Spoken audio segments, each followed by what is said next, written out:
And what key deliverables should each stakeholder, internal or external, be responsible for by the end of the gap assessment? So you definitely want to identify a few people here. You want to identify a point person for review and approval. One is the reviewer, one is approver of the policy and the procedural document. So you want to do a first run on these documents itself to identify, okay, what we are going to say and what we are going to implement is going to meet with the requirement. And we better say and do the same. Say what you do what you say, the same narrative happens and you're able to implement it. So have a very deep dive in the front end, have a point of contact for that purposes. And your IT person needs to also review those configuration requirements when the procedures are defined so that they can say yay or nay to, okay, we can implement this or this is not doable.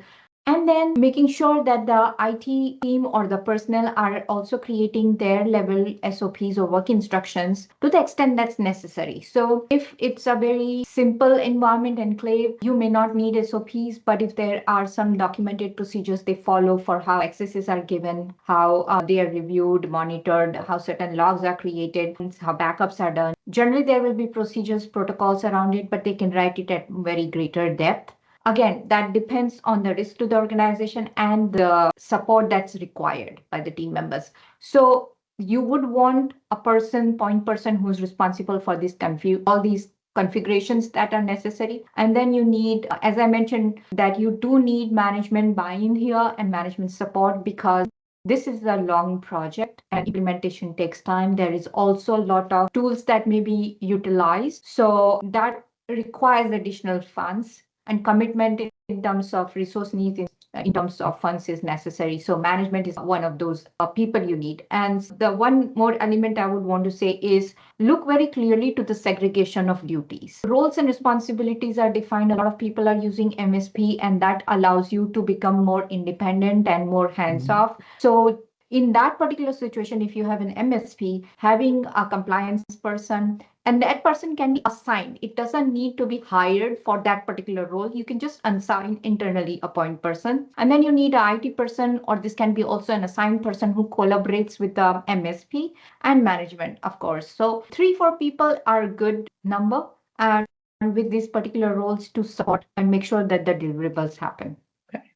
Okay. And how can an organization ensure clear collaboration and accountability among stakeholders through the CMMC readiness process? One of the biggest thing I would say, Nyaj, is to start with any sort of like a project tracker. Never enter into any projects like CMMI or CMMC, which are that extensive and that many requirements without a project plan. Have a proper project plan associated with domains and track your progress in that way. Have either internal or external. If you're using an RP, well and good. If you're not, then internally too, you can define all the domains and monitor and track that, okay, have you implemented? Because there is procedure policy and then the implementation requirements. And you can just go ahead and you can start using like ClickUp or your Teams planner or anything, right? For that matter, to track the project progress and hold everybody accountable. So without that, using just a checklist of the to-dos, that does not derive you the results and just leaves a lot of hope.